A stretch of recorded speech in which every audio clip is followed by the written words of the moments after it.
Good evening to everyone. President of the Samsung Foundation, Reverend Sirs, distinguished guests, members of the Alumni Association of the previous MBA. I had been teaching them. I hope some of them are present here. And those who are joining the new batch will commence the program tomorrow, and I will be spending with you the entire day tomorrow. Today,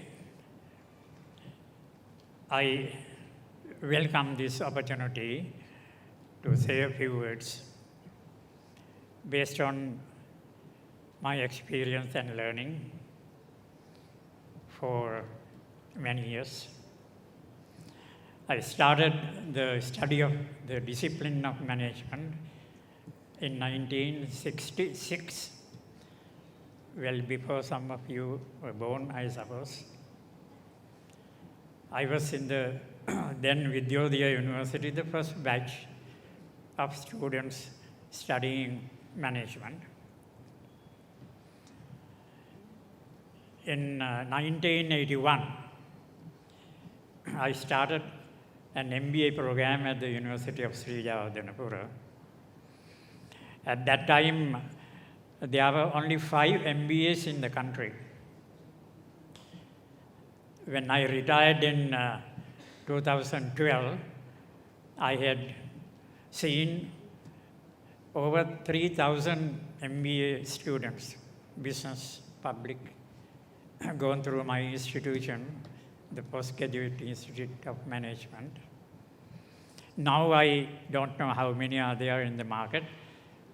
I believe maybe more than 12,000 from recognized MBA program of this country and from other countries. I will tell a little story. The day before yesterday, there was a program to introduce entrepreneurship to our schools, and this was at the NIE, National Institute of Education. The program was a collaboration between the Ministry of Education, where I work now, and the Ministry of Industries, the Industrial Development Board in particular.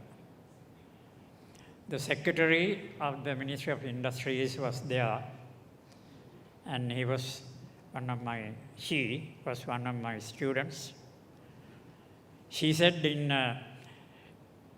2004, when tsunami came to Sri Lanka, he told the audience, you stopped all education programs in the university and asked all of us to go to the field, start various projects.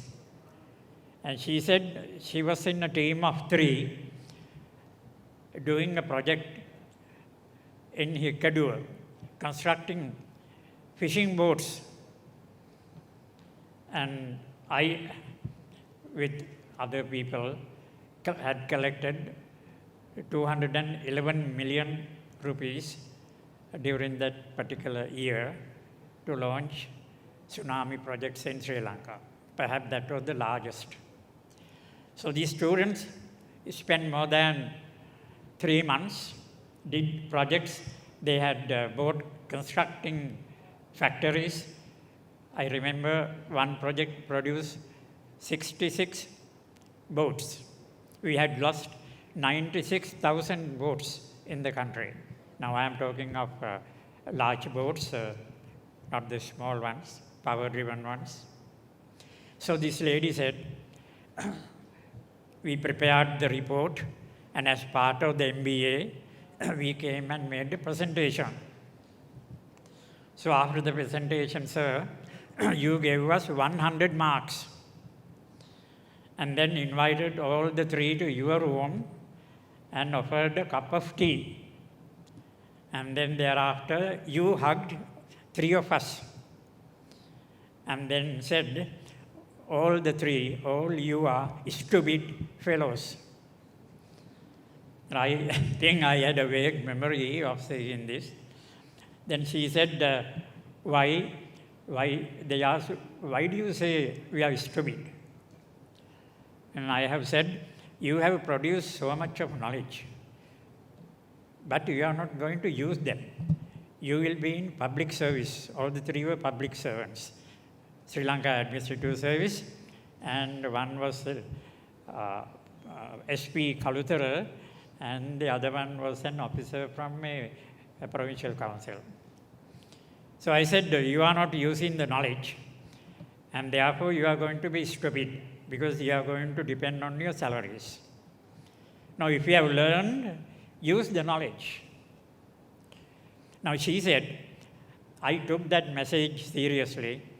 I did not resign from the public service, however, but wherever I went, she mentioned a number of places, I improved the institutions, provided leadership, expanded community service, and today here I am as the Secretary of the Ministry of Industries, and I am helping the Honorable Minister to take entrepreneurship to the country, and so on. So, ladies and gentlemen, what I want to say today, the knowledge for the sake of knowledge has no use. The melody of Sri Lanka's education had been that we had considered knowledge for the sake of knowledge. We have produced so many thousands of graduates and so many young people, scientists, but no contribution to our economy. In fact, in our study, we find that there is a negative relationship between education and economic development of Sri Lanka. And there is a world ranking project where the complexity of the economy in terms of technology and development had been studied and ranked. Sri Lanka, in a total of 130 countries, Sri Lanka is 82, very low. But you say, we are educated, our education system is very good. But they say, no, we have not gone on the right path. Now today, I am holding a position called Advisor to the Honorable Minister of Education. And he was one time my student at PIM. He did the Masters and the PhD. And then I have a Secretary of Education, Mr. Nihal Ranasinghe. He was my student in the university, both undergraduate and graduate.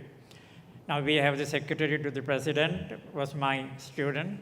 We have Secretary to the Prime Minister, my student, and so on. Everywhere there are my students. But nothing is happening in the country. That is my problem. Nothing is happening. I mean, nothing significant is happening. Maybe they are holding it. They are holding it. Time has come for us to revisit education. His Excellency the President addressed the expert group day before yesterday, and he gave a half an hour lecture on the future directions of education in Sri Lanka. And actually, I was pleased about the flexibility that he shown and the directions he outlined and the opportunity that he had provided us. Now, from next week onward, we will be revitalizing our reform program, which had been in a dormitory somewhere for the last 3 months. We will be revitalizing and taking steps to introduce new changes.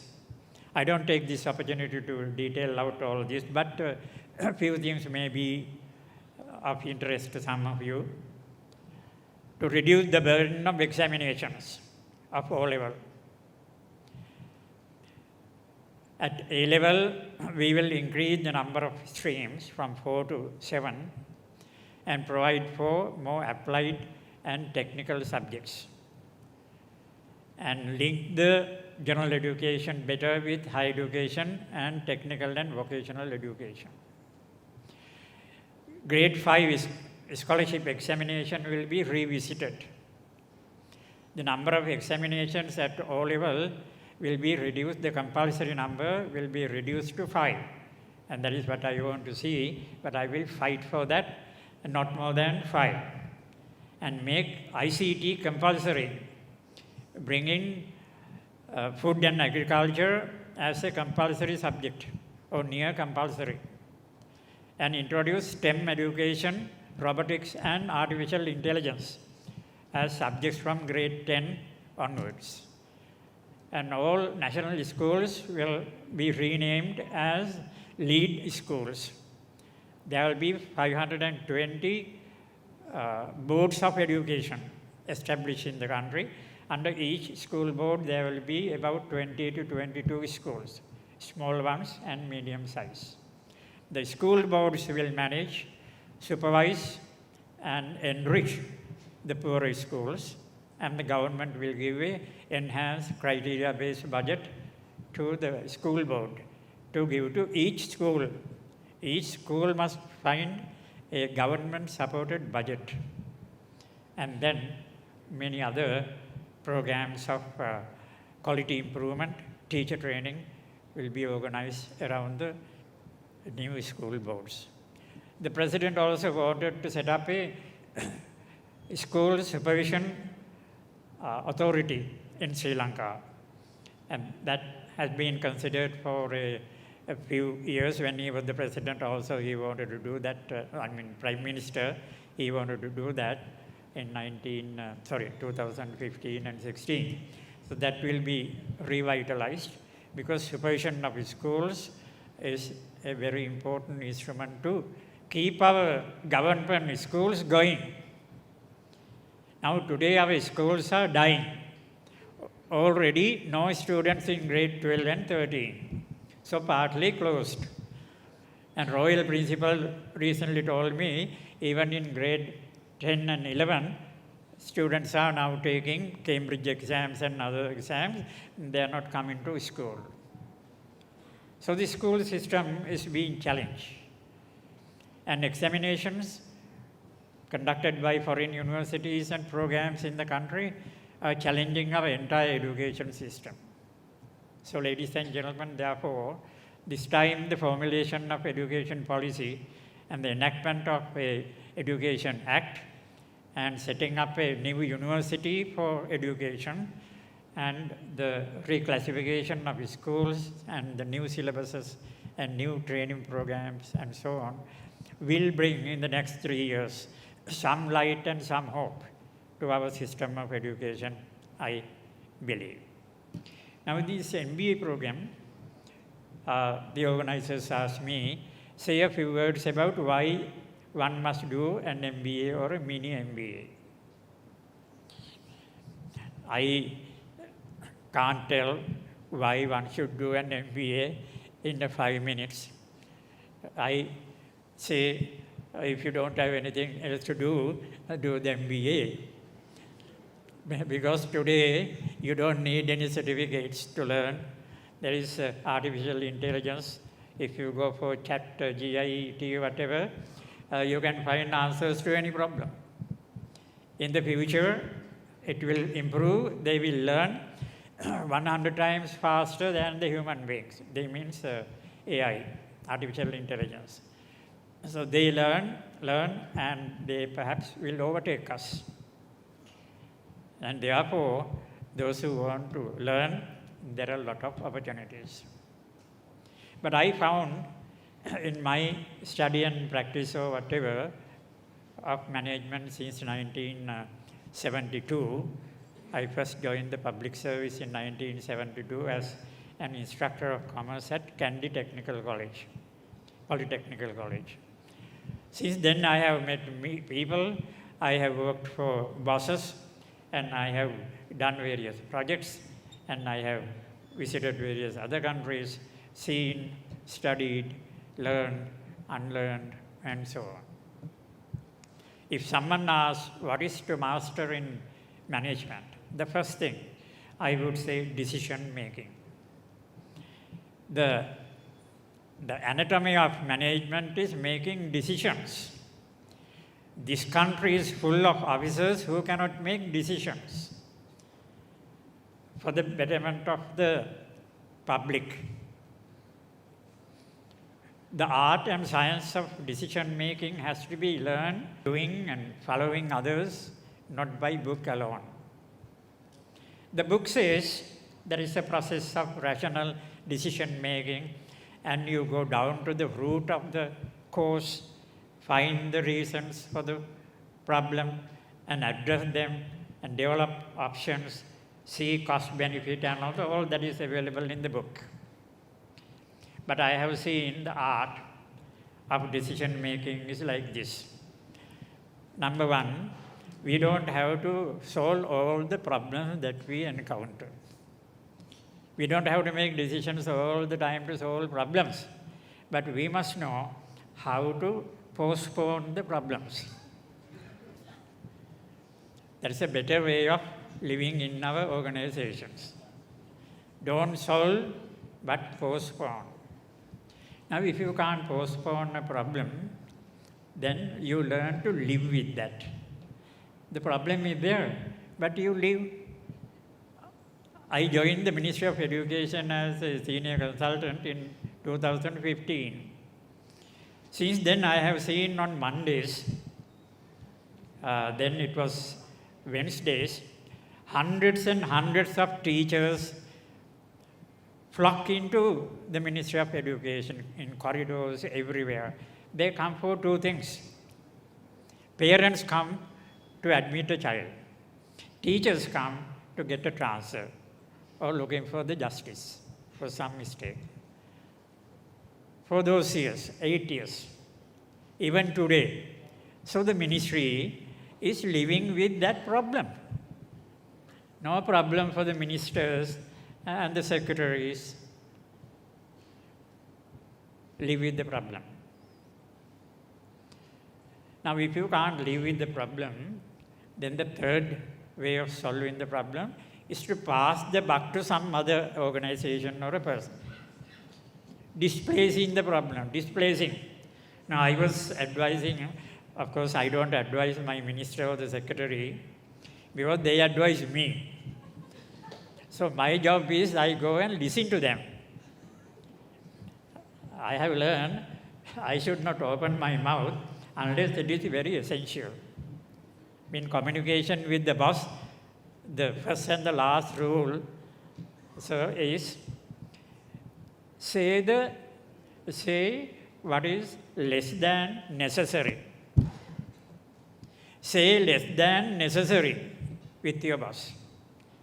ඒ කියන්නේ අවශ්‍ය ටිකවත් කියන්න එපා. අවශ්‍ය ප්‍රමාණයටත් අඩුවෙන් කියන්න. ඒ කියන්නේ කටවහගෙන ඉන්න තරමට හොඳයි. With your minister and the boss. So ministers tell me, do this, do that, this is desirable, there is a problem here, and so on. And then I try to find somewhere an opening so that I can put a word and improve what they ought to do. Now, recently I told my minister, sir, now you are going to die because in Parliament you get people with requests for transfers in Parliament. He can't do anything. Everybody comes, parliamentarians. And then when you go home, people come to your home and ask for transfers. When you come to office, I can see dozens of people waiting for you to. Now, he said, Prof, that is true. Yesterday I went and consulted my doctor. My pressure had been like this. Now I have to take rest. So I said, sir, the best way to take rest is to stop the school admissions from the ministry. The secretary issue a circular. Hereafter, we don't issue any letters from the ministry. All that is given to the provinces and the schools. And it was done 22nd of April. Even thereafter, I've seen people are coming and asking for letters. People come from the president's office, some important people. But wherever I am there, I say, don't do this. No, don't kill you. Don't kill yourself. Killing. Focus on the priority things. Priority things. I said, otherwise close down the Ministry of Education. For a long time, I have been saying the school system will be benefited if the Ministry of Education is closed down. So very soon, through these reforms, I will try to see where the things can be cut. 1,500 employees in that building alone. What are they doing? Wherever I go, I see they are doing this one, and they are sleeping, they are talking, chatting. So, a deteriorating institution. So, if we want to get into the leadership of these institutions, do an MBA. Leading requires a backbone. If you have a backbone, you come to MBA and sharpen it. If you don't have a backbone, don't come. Because MBA doesn't give a backbone to you. It is not medicine, it is management. So if you are hard-nosed, if you think you can change, if you want to enjoy the change wherever you are, come to MBA. First one is decision making. Second one is leadership. There are so many, but I will say number 3, working with your boss. Interpersonal relations. Relations with your customer is number 1, that you all know that. Customer is king and all this. Customer is the first priority. But boss also is your customer. Boss doesn't like naturally smart fellows under the boss. If you are smarter than the boss will not like you, and he would like to sideline you. Even if you are smart, don't show. But you go and listen. Now, you have to be shrewd with your boss. Now, you try to find out where the boss is weak, where the boss requires help. And there, you intervene and help. Maybe he cannot write reports, or he doesn't have time to write a report. And you get the subject, and then you do the report, because you learn report writing in the MBA, never fight. And I have fought and won, and I have fought and lost. And that is why I am telling you, I was stupid, not knowing exactly when to fight and when not to fight. So ladies and gentlemen, doing an MBA is beyond the book, that is very true. It's beyond the theory, that is very true. But it is learning the art and science of it. The science will come from the text, but you must learn the art by doing it, by seeing how others do. And welcome to MBA class at your foundation. Thank you very much.